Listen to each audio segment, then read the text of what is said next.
Olá, meus amigos e meus irmãos do Movimento Espírita de toda a nossa região.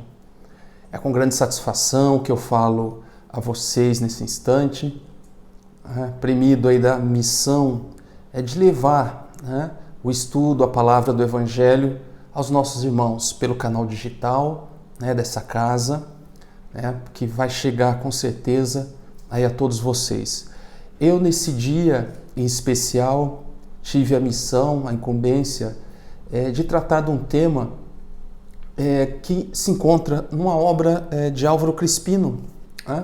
Essa obra ela foi publicada pela Editora Leal, que trata sobre o tema, sobre ovelhas e lobos, alguns desafios do movimento espírita. É uma leitura que todo trabalhador do movimento espírita deve fazer, estudar os temas aqui colocados por esse nosso colega também do movimento espírita. Essa obra ela vai trazer para nós pensamentos importantes, reflexões importantes sobre para qual direção está indo o nosso movimento espírita. Quais são os empecilhos que nós podemos encontrar no exercício da divulgação e da prática do Evangelho de Jesus. Embora nós estejamos dentro do ambiente espírita, da casa espírita, em nossos lares, cercado de irmãos que, em princípio, têm o mesmo norte, a mesma visão, desposam, compartilham a mesma visão que nós temos, podemos encontrar algumas armadilhas. Essa obra em si, ela vai nos colocar importantes alertas e observações.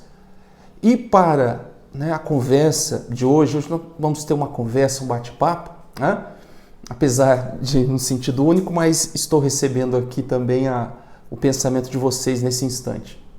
É que nós vamos tratar do tema da construção, da convergência entre o que nós sabemos e o que nós fazemos. Nós vamos encontrar em Romanos, carta aos Romanos, escrito pelo apóstolo dos gentios, por Paulo de Tarso, uma parte em Romanos, capítulo 7, versículos 19 a 20. Paulo tinha uma frase, ou cunhou essa frase, que nos provoca profunda reflexão. Veja, ele diz assim: por que não faço o bem que quero, mas o mal que não quero, esse eu faço? Ora, se eu faço o que não quero, já o não faço eu, mas o pecado que habita em mim. Paulo nos traz aqui uma amargura, uma aflição que ele teve, que todos nós temos. Quantos de nós nos emocionamos com as palavras do Mestre Jesus, com os exemplos vivenciados por ele, nos ficamos eternamente comovidos, enternecidos, não é isso?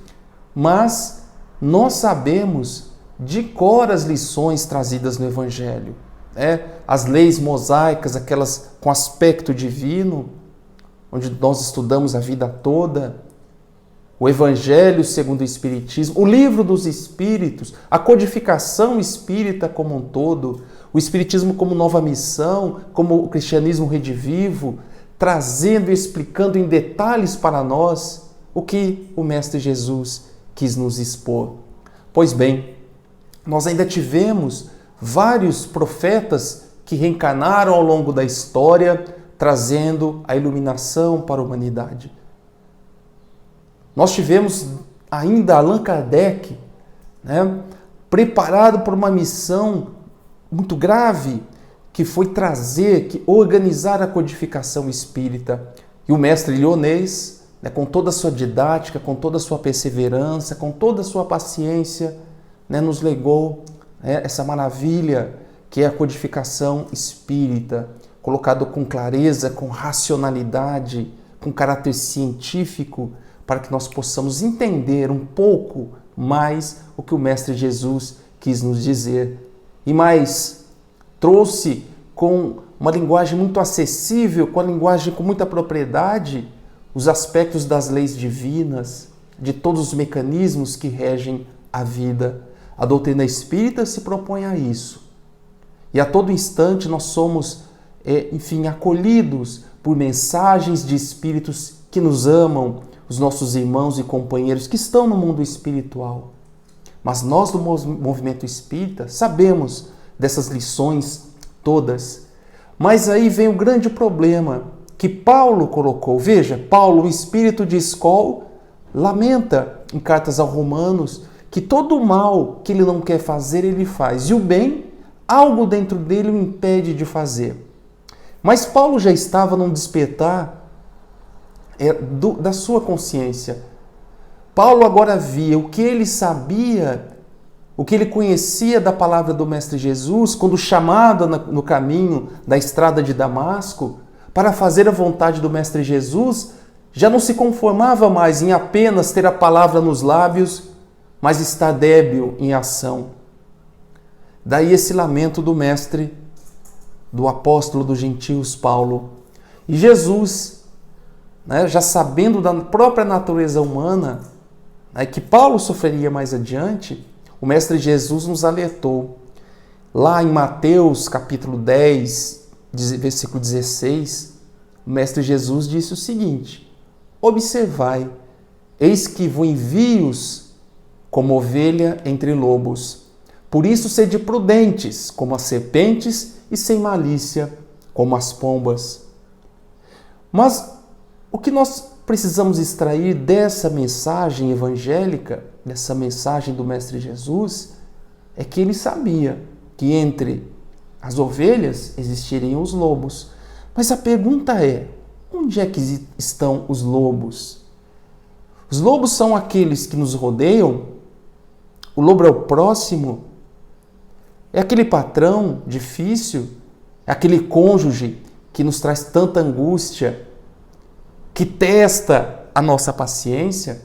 Aqueles filhos problemáticos? Bom, a tendência do ser humano é sempre identificar o problema no outro. Mas essa passagem evangélica, essa observação importante do Mestre Jesus, tem muito a ver com a gente. Na verdade, a ovelha reside em nós, somos nós, mas também nós somos os lobos. O lobo naquela ideia de ser um ser, é o caçador, cruel, muitas vezes irracional, indócil. A ovelha traz a ideia de um animal dócil, onde a violência não reside mais nele, a impaciência, a intolerância. E Jesus disse: sejamos assim, pacientes, tolerantes, mas sejamos também prudentes. Não é isso? Pois bem, vendo essa dicotomia que existe em nós vamos aliar aqui, pedindo autorização de vocês para que nós possamos nos apoiar na obra de Álvaro Crispino. Ele traz a história de um psicólogo norte-americano chamado Leon Festinger. Leon Festinger elaborou uma teoria chamada teoria da dissonância cognitiva. O que seria essa chamada dissonância cognitiva? Bom, na teoria pensada por ele, diz que a teoria da dissonância cognitiva ela pode ser vista como uma condição antecedente que leva a uma atividade orientada para a redução de uma dissonância, de uma discordância, assim como a fome leva para a atividade orientada para a redução da fome. Então a dissonância, numa explicação mais simples, ela pode ser considerada uma atividade orientada pela vontade de redução da nossa incoerência. Vejam, quando nós estamos em consonância com aquilo que nós pensamos e agimos, nós vivemos em tranquilidade, em paz. Como diz Joana de Ângeles, a nossa mente, ela molda, ela circunscreve, ela determina, ela caracteriza a nossa ação.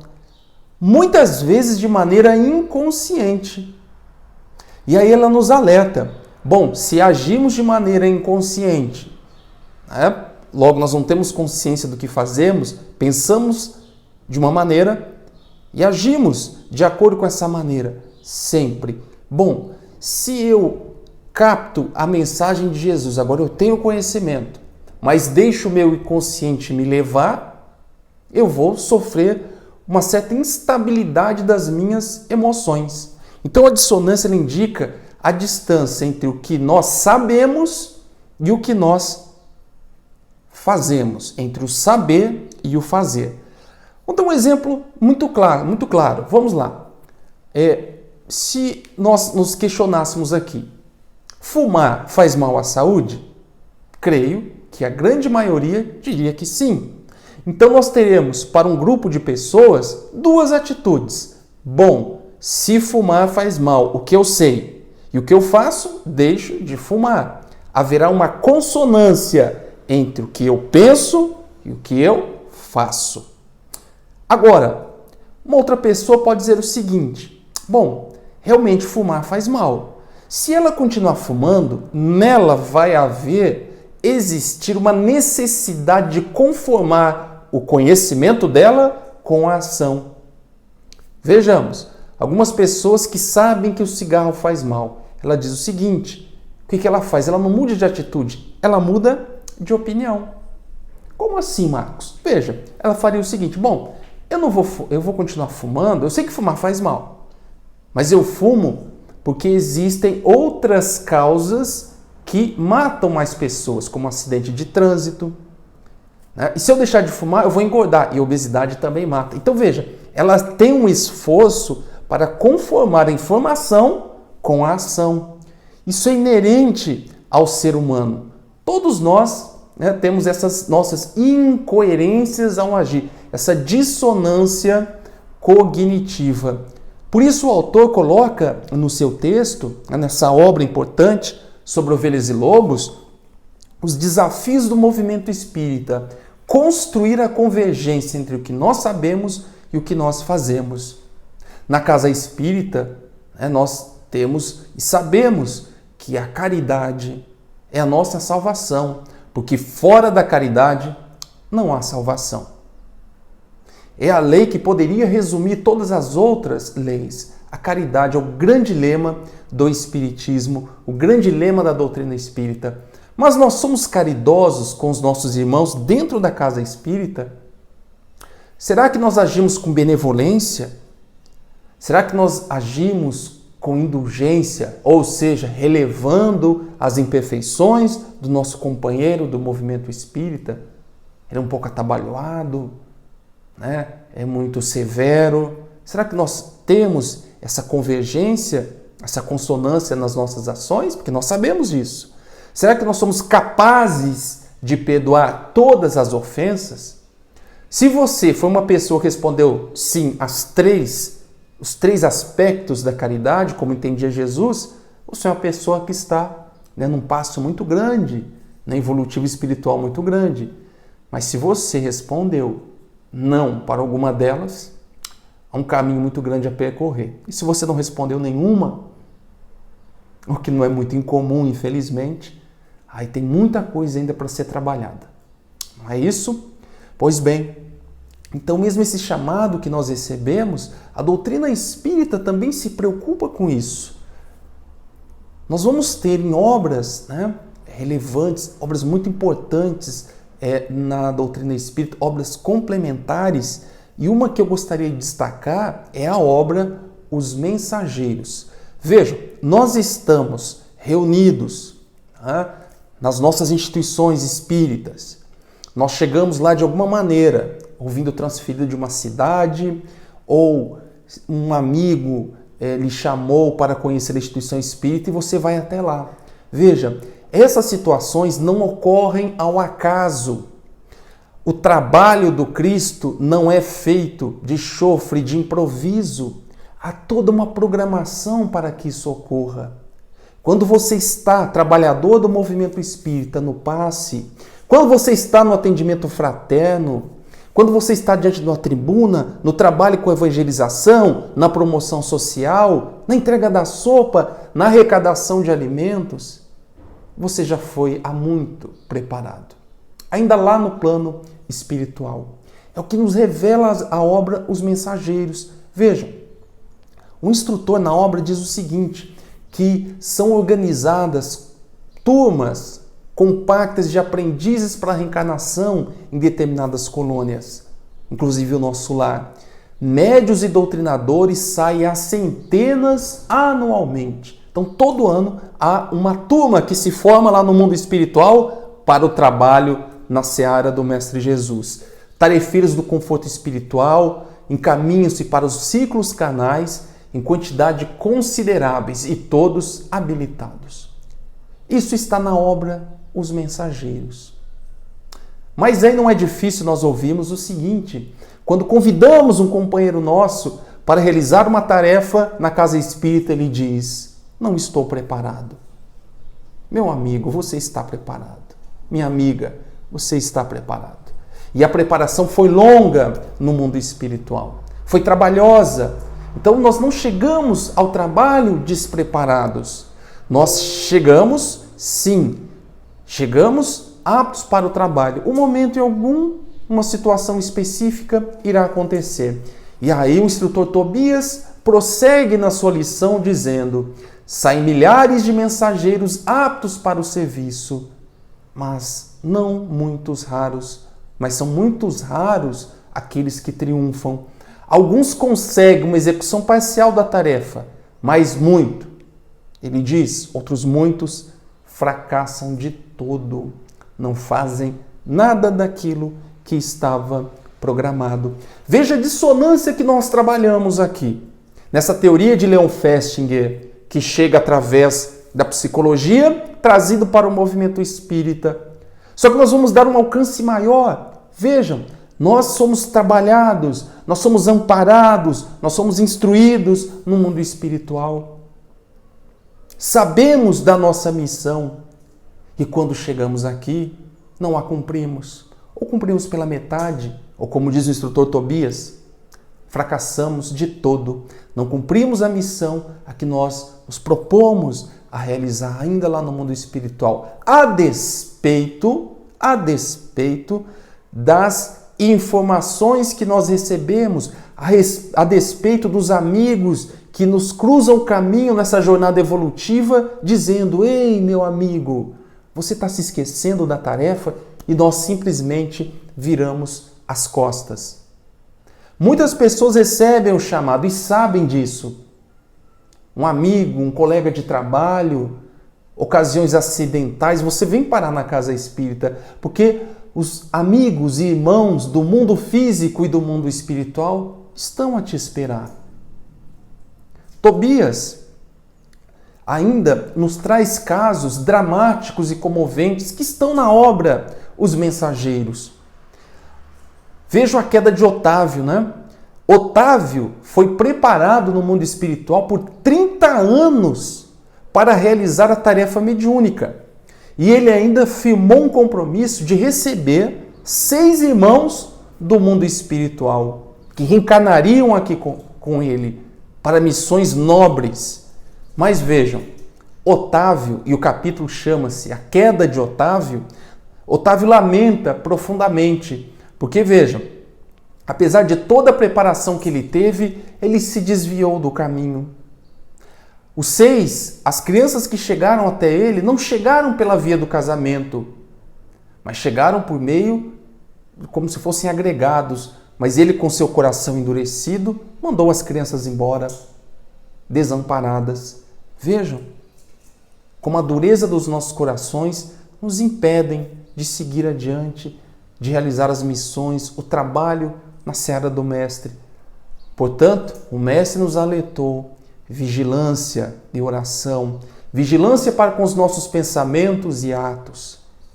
E quando nos sentimos enfraquecidos, oremos. Peçamos à espiritualidade maior um auxílio. Ele com certeza virá. E Otávio, vivendo dessa maneira, encontra então aos 40 anos o término da sua vida física. Ele relata a André Luiz, dizendo que ele foi roído pela sífilis, pelo álcool, pelo desgosto, sem nada ter construído para o futuro eterno. Ele não construiu nada no campo, no terreno do bem, como ele relata nessa obra Os Mensageiros. Nós vamos ter aqui um caso muito típico, também nessa mesma obra Os Mensageiros, que é a palavra de Monteiro. Monteiro era um trabalhador da casa espírita, estudioso, conhecia, enfim, né, várias obras, enfim, compêndios. Tinha um cabedal de conhecimento enorme, Monteiro. Estudava muito, pacientemente. E ele tinha um trabalho de esclarecedor nas reuniões mediúnicas, mas ele não estudava para adquirir conhecimento confortador. Monteiro, na verdade, decorava longos trechos, né, de obras conhecidas apenas para mostrar uma superioridade moral em face dos irmãos que eram trazidos lá na reunião mediúnica. Conhecia todo o cabedal, todo o arcabouço, conhecia todas as obras da codificação, inclusive as obras complementares, mas não utilizava como palavra de conforto. Usava, né, apenas para crivar ainda de sofrimento o coração dessas almas. Alguma comparação dentro do movimento espírita? Alguma comparação em relação a pessoas, a nós, trabalhadores da casa espírita, que muitas vezes utilizamos, nós, trabalhadores do movimento espírita, não utilizamos muitas vezes o conhecimento para ferir alguém? Sob o argumento, falo a verdade mesmo, doa quem doer. Vocês já imaginaram? Se Jesus dissesse isso, vou falar porque falo mesmo. Quantas vezes Jesus não se calou para que aquela pessoa que estava diante dele refletisse? Não utilizou a verdade como um cristal, como um diamante, arremessando ao rosto do seu discípulo? Vejam, Pedro, a paciência do Mestre Jesus com Pedro. Mas Jesus nunca perdeu a oportunidade de demonstrar através de lições para que ele, Pedro, mesmo refletisse sobre os seus atos. Vejam a mulher pega em adultério que estava prestes a ser apedrejada. Jesus não fez julgamento. Jesus apenas recomendou que ela fosse e que ela não voltasse mais a cometer os erros que ela havia cometido. Ele não a questionou em nenhum momento sobre os seus atos, se eles ocorreram. Mas nós nos arvoramos, assim como Monteiro, né, na verdade e como paladinos da verdade, quando nós temos que refletir também que somos espíritos que carecem de perdão, de caridade, pelo nosso passado, muitas vezes nebuloso, de erros e de vícios. Monteiro bem assim agia. Só que Monteiro, ele era também comerciante. Então, além dele divulgar a caridade, ele era um comerciante extremamente inflexível, né? Ele relatava que todo mês ele mandava aqui as duplicatas para protesto público, dizendo que muitos varejistas, né, menos felizes, rogavam um prazo maior para Monteiro para fazer o pagamento. Mas nada disso tocava o coração desse nosso irmão do movimento espírita.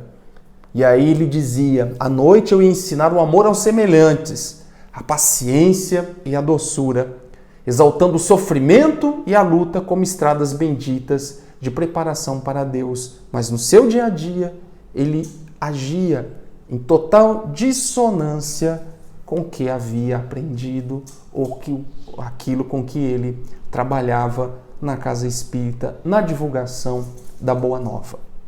Pois bem, uma outra obra que vai nos ajudar também a fazer uma reflexão sobre isso é a obra Voltei, psicografada por Chico Xavier e ditada pelo espírito Irmão Jacó. Essa é uma obra clássica, né, no movimento espírita, a obra Voltei. Ela foi editada várias vezes, reimpressa, na verdade. E aí o nosso irmão Frederico Figner, vice-presidente da Federação Espírita Brasileira, relata o seu drama ao desencarnar. Ele era, o nosso companheiro irmão Jacó, ele era um trabalhador, um esclarecedor nas reuniões mediúnicas. Pensava ele estar agindo em conformidade com os ensinamentos de Jesus. O alerta de Joana de Ângeles, o nosso pensamento talha a nossa conduta, condiciona a nossa conduta. Se somos inconscientes com relação a isso, nós vamos virar verdadeiros joguetes na mão de espíritos, de companheiros nossos que ainda não sabem amar. Então, é um chamamento também para o autodescobrimento, fazendo referência a uma outra obra de Joana de Ângeles, para que nós pensemos, veja, observar os nossos atos, as nossas ações, porque ela está refletindo o nosso pensar. Uma obra de Emmanuel chamado Pensamento e Vida, essa obra belíssima, que nos traz reflexões muito grandes a respeito do pensamento criar a vida que nós desejamos.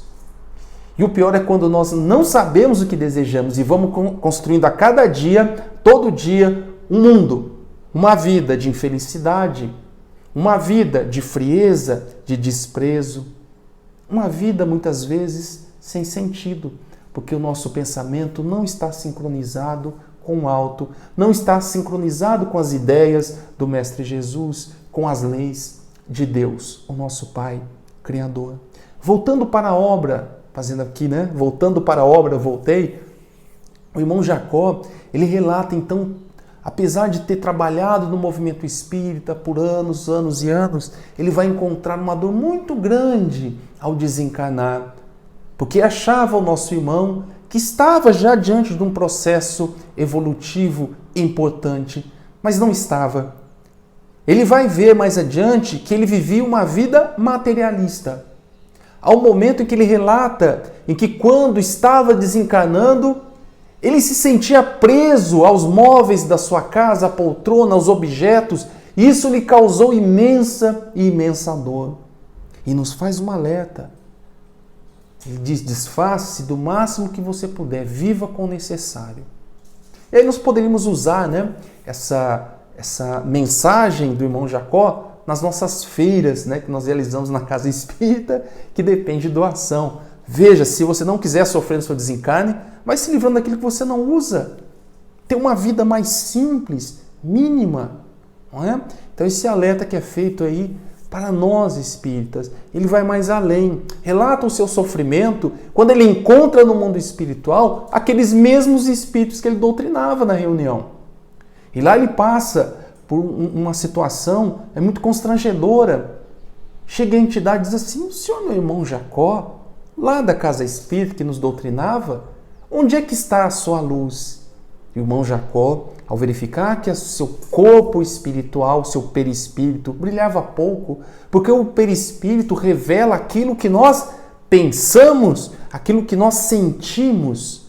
Se os nossos sentimentos são nebulosos, são de tristeza, nós não deixaremos, como diz o Mestre Jesus, não deixaremos brilhar a nossa luz. A nossa luz interior está apagada. Ela só se acenderá com trabalho constante no bem, com pensamento elevado, formando a nossa psicosfera espiritual equilibrada. E aí, quando o irmão Jacó chora, ao ver que toda a sua existência, ele imaginou estar ou ter já alcançado um patamar espiritual importante, mas na verdade todo um trabalho se fazia. E o alerta que ele nos deixa é justamente esse, que nós aproveitemos ao máximo o que a doutrina espírita nos recomenda: viver a caridade, viver o amor, viver as leis de Deus.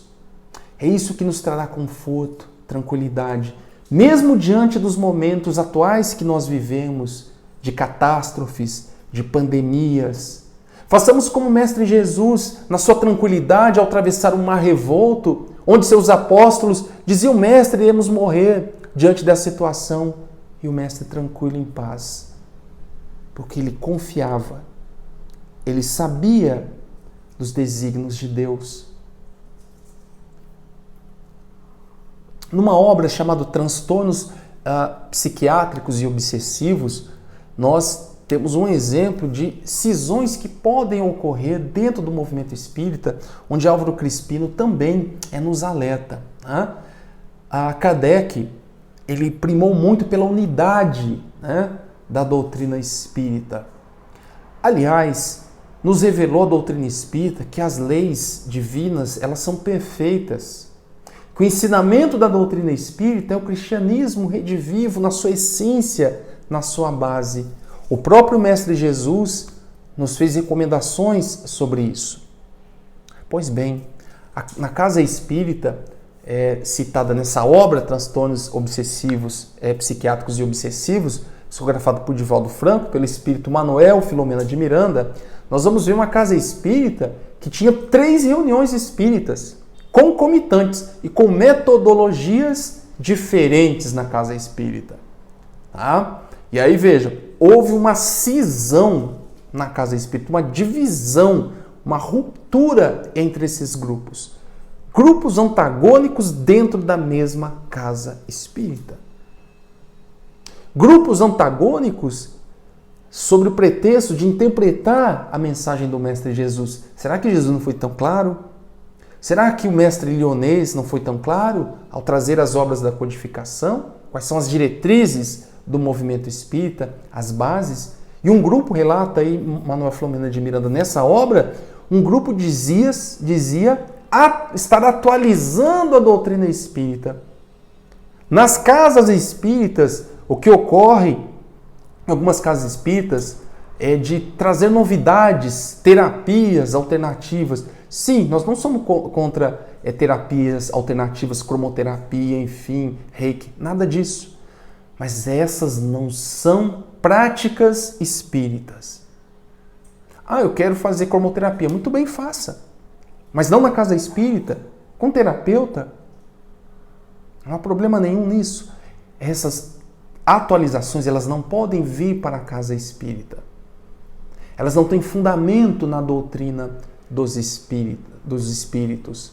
Quando nós trazemos inovações para a casa espírita, lá na reunião mediúnica, né, e aí nós vamos estar trazendo um problema para a casa, porque não tem apoio na codificação espírita. E pode ser uma brecha para que os espíritos menos felizes dissolvam a casa espírita, onde seus trabalhadores são desatentos. Vejam, nós temos a proteção da espiritualidade, mas a espiritualidade não vai fazer a parte que nos cabe, que é o de vigilância. Agora vejam, nessa situação nós podemos indagar, mas será que os nossos companheiros, conhecem ou estudam o livro dos médiuns? Se nós perguntarmos nas reuniões, né, se a gente dirigir uma pergunta, geralmente nas exposições, quem já leu, só leu, pessoal, não foi nem estudar, quem leu as obras da codificação? Você vai pegar um ou outro. Né? E se você fizer uma pergunta, quantas são as obras básicas da codificação? Você vai ter um problema. Né? E se você for mais além, perguntar quem já estudou as obras da codificação? Muito poucos estudaram a codificação. A instrução é fundamental na doutrina espírita. Primeiro, amai-vos. O segundo, a instrução. O que pode nos blindar contra essas investidas das trevas é justamente o conhecer, é o saber, é o fazer. E aí nós tivemos, dentro dessa casa espírita, rupturas, como ele traz nessa obra aí importante para o movimento espírita. O próprio cristianismo nascente sofreu essas investidas da cisão, da divisão entre que o Mestre Jesus nos disse de maneira muito clara, mas no decorrer da história da humanidade, nós sabemos. Nós temos várias vertentes religiosas baseadas no cristianismo, né? No cristianismo nascente. Temos lá, né, o catolicismo, os movimentos protestantes, e já tivemos guerras em razão disso, com base nos ensinamentos de Jesus por divergência de interpretação, né? A luta pela hegemonia e também por espaço de poder entre os próprios apóstolos. Isso é inerente à humanidade aqui na Terra, porque nós estamos num processo de crescimento, num processo muito grande de autoconhecimento, que nos impõe ou pelo amor ou pela dor. Então, como Kardec já anteviu, o Espiritismo não será a religião do futuro, mas será o futuro de todas as religiões que vão se dirigir para o que efetivamente interessa, que é o conteúdo, a essência dos ensinamentos do Mestre Jesus, o amor, a caridade. Me espanta, por vezes, ver imagens na internet ou na televisão, pessoas portando armas, dizendo que é cristão. Vejam, vocês já imaginaram essa situação?